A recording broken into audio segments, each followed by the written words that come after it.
Perpetuity sonsuzluğa qədər davam eləyən annuity cash flowlardır. Yəni, əgər cash flow eyni məbləğdə və sonsuzluğa qədər davam eləyibsə, buna deyəcəyik perpetuity. Və perpetuity-nin hesablanmasında bir məntiqimiz olacaq. Burada da bir dənə olsun n. Yəni, bu bilmədiyimiz qədər davam eləyir sonsuzluğa qədər. Rəqəmlərimizi yenə də eyni götürək.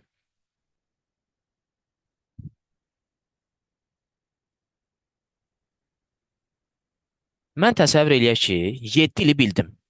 Lap 50 ili də bildim. 100 ili də bildim. Axı bu sonsuzluğa qədər davam edir, bitmir. Mən bunu necə arxayın olum ki, tapdığım rəqəm düzdür? Belə bir hesablama aparıram. Hesablama rahat olsun deyə faizi 10% götürürəm. Tam rahat başa düşək deyə.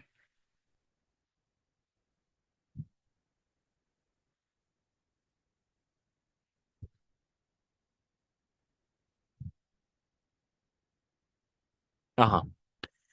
Tapmaq istədiyim sual nədir? Daha doğrusu cavab tapmaq istədiyim sual nədir? Görəsən, mənə hər il bərabər məbləğdə pul ödənsə və bu sonsuzluğa qədər davam eləsə, bu pulların present value nə olar? Aydın məsələdir ki, sonsuzluğa qədər olan bir rəqəmi hesablamağa ömrümüz çatmaz. Gərək oturaq hər gün hesablayaq, çünki sonsuzluğa qədər davam edir. Bunun sonu yoxdur.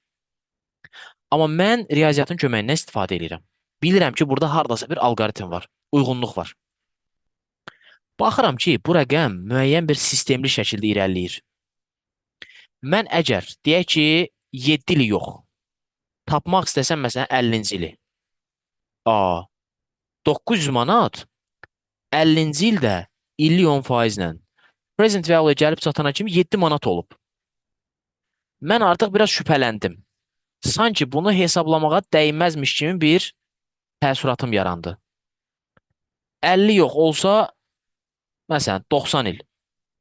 Baxıram görək sıfırdır. Əslində sıfır deyil, qəpiyi var. 17 qəpik. Yəni mənə kimsə 90 il sonra 900 manat təklif eləyirsə, indinin şərtlərinlə, indiki detallarla hesablayıb diskount faktoru 10 götürsəm, o 90 il sonraki 900 manat indiki 17 qəpiyə bərabərdir.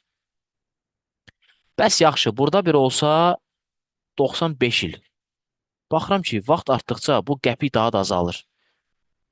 Biraz artırıram rəqəmi, 120 il eləyirəm. Baxıram ki, artıq 1 qəpikdən də aşağı düşüb. Mən artıq həvəsdən düşdüm. Deyirəm ki, bu 200-ə gəlib çıxsa, heç mən rəqəmi görməyəcəm. 0, vergüldən sonraki hissələri açıram. 100 mində 4. Baxıram ki, mənasızdır hesablamaq. Amma mən bunları sonsuza qədər də olsa qəpi-qəpi cəmləyib nəsə bir rəqəmə gəlib çıxa bilərəm. Mən deyək ki, ilk, məsələn, bu formulanı sürüşdürürəm. Görək mən nə qədər gedib çıxa bilərəm, nə qədərini hesablaya bilərəm. Gətirirəm, heç olmasa bir 50 ilini hesablayayım da, görüm 50 il present value'larını hesablayıb cəmləsəm. Nə əldə eləyirəm? Formulamı yazıram bura.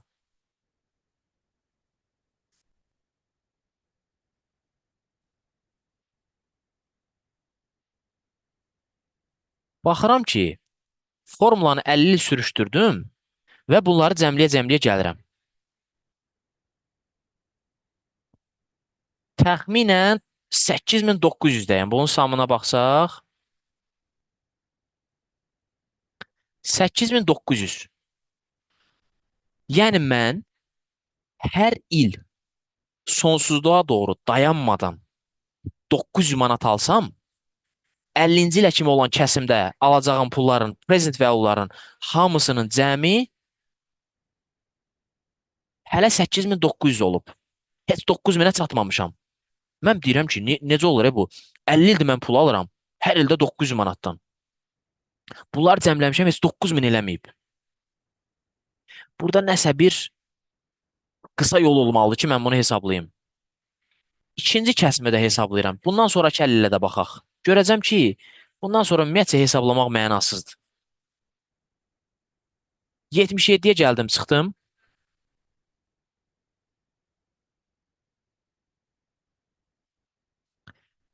Gəl hesablayaq görək. 50-ci ildən sonra olan hissə.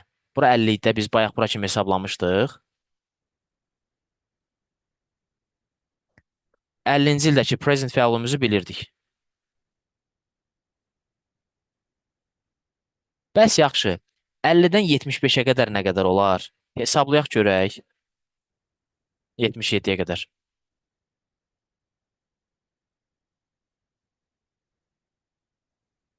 Cəmsi 71 manat. Yaxşı görün bu ikisi. Heç yenə də 9000 olmayıb. Bundan sonraki hissələr baxıram ki, heç də yaxşı rəqəmlər vəd eləmir. Onda mən özümə əziyyət vermirəm. Deyirəm ki, bu cash flow-ların hardasa qırıldığı bir nöqtə var. Bunların hamısının present value-su sadəcə bir rəqəmə bərabərdir. Cəmindən danışıram ha. 900 bölünsün 10%. Yəni bu qədər hesablamama ehtiyac yoxdur.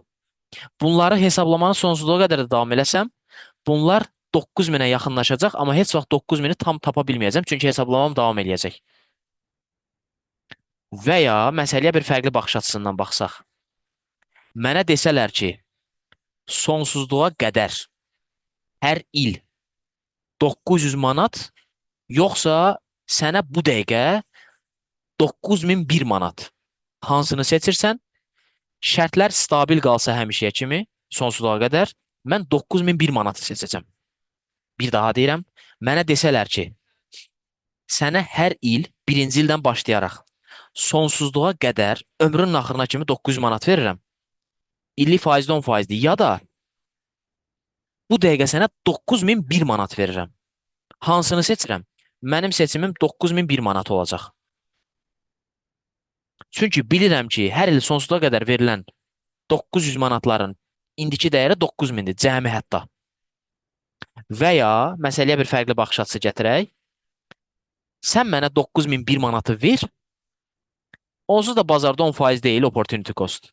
Mən aparıb onu depozitə qoyacam. Təbii ki, bu depozit şansı həmişə real olmaya bilər. Biz ideal durumdan danışırıq. Hər şeyi hesablaya bildiyimizi güman eləyirik. Mən bu 9001 manatı aparıb depozitə qoyacam. Hər il 10%-im var. Və görsən, sən mənə hər il 900 təklif eləyirdin. Mən artıq 900 manat 10 qəpiyi özüm qazandım. Bu hər il davam eləyəcək. Yəni mən sənin təklifindən 10 qəpik qabağam. Deməli, perpetuitlərin present value-su hesablananda sadəcə cash flow bölünsün R bizə present value-ların cəmini verir. Və bu rəqəm, bu proses bizə niyə lazımdır? Bəzi hallarda testlərdə verəcək ki, layihə sonsuzluğa qədər bizə cash flow verir. Tap görək bunun present value-su nədir? İndi situasiyanı biraz çətinləşdirək. Əgər mənə desə, bu 900 manatları yenə veririk sənə, amma birinci ildən yox. Bu pulu alacaqsan 3-cü ildən başlayaraq. Onda tap görək sənin present value-ların nədir? Yəni 3-cü ildən başlayaraq sənə hər il 900 manat veririk və tap görün bu 900 manatların bu dəqiqə, yəni 0-cı nöqtədəki dəyəri nədir? Bura bir sual işarəsi qoyaq. Cavab. Mən öz gözümdə xəyali olaraq bura bir timeline çəkirəm. Bax, bu sarı rənglə göstərdiyim hissə mənim sanki 3-cü ilə 0 kimi baxmağımdan yaranıb. Yəni 3-cü il mənim olsun 0, 4-cü il olsun mənim 1-ci ilim, 5-ci il 2-ci ilim və s. məntiqlə gedim. Onda deyə bilərəmmi ki, yox, üzr istəyirəm, 0 belə yox, belə. 3-cü il olsun mənim 1-ci ilim, 4-cü il 2-ci ilim, 5-ci il 3-cü ilim və s. Xəyali olaraq illərin yerini dəyişdim. Onda mən deyə bilərəmmi ki, necə ki, Ramil, sən pulu 1-ci ildə alanda onu 0-a gətirirdin, 2-ci ildə 0-a gətirirdin. İndi 3 sənin üçün 1 olub. Bunu 0-a gətirirsən, 4 0-a gəlir, 5 0-a gəlir. Onda belə bir şey baş verəcək.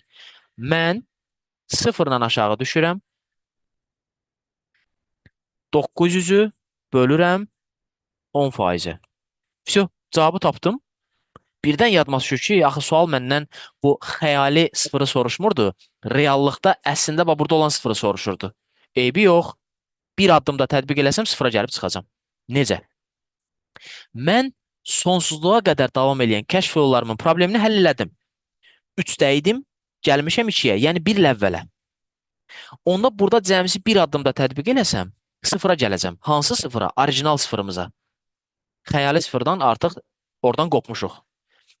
Proses belə olacaq. 9000 sualın yerinə 9000 bölünsün 10%-in present value factoru.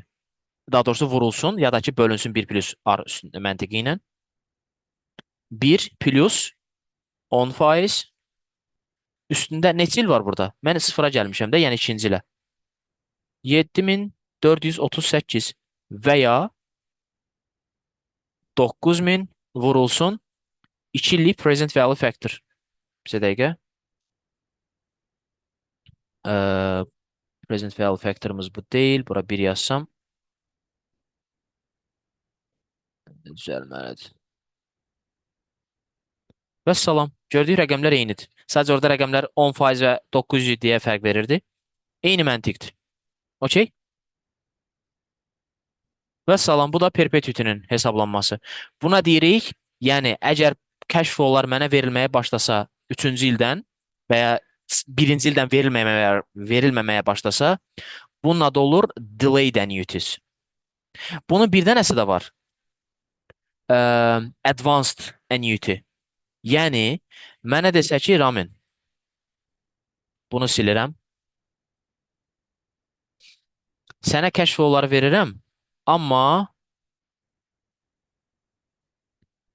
elə dərhal bu dəqiqə başlayır kəşf yolun. Yəni, 0-cı ildə də pul alırsan. Onda proses belə olacaq. Mənim həmişə perpetuity faktorumun hesablanması 1-ci il daxil olmaqla 1-ci ildən sonraya şamil olunur. Mən sıfıra hesaba qatmamışam. Çünki sıfırın present value'su elə 1-dir. Yəni, bir faktora vurulur, yəni özüdür. Onda proses belə olacaq. Mən bu kəsimin dəyərini bilirəm. 9000. Bunu silirəm. 1-ci ildən başlayaraq verilən 900-lərin present value'suna bələdəm. 9000. Mənim bir dənə hesaba qatmadığım bu 0-cı ildə verilən 900-dür. Onda bu ikisini cəmləsəm, olacaq sualımın cavabı.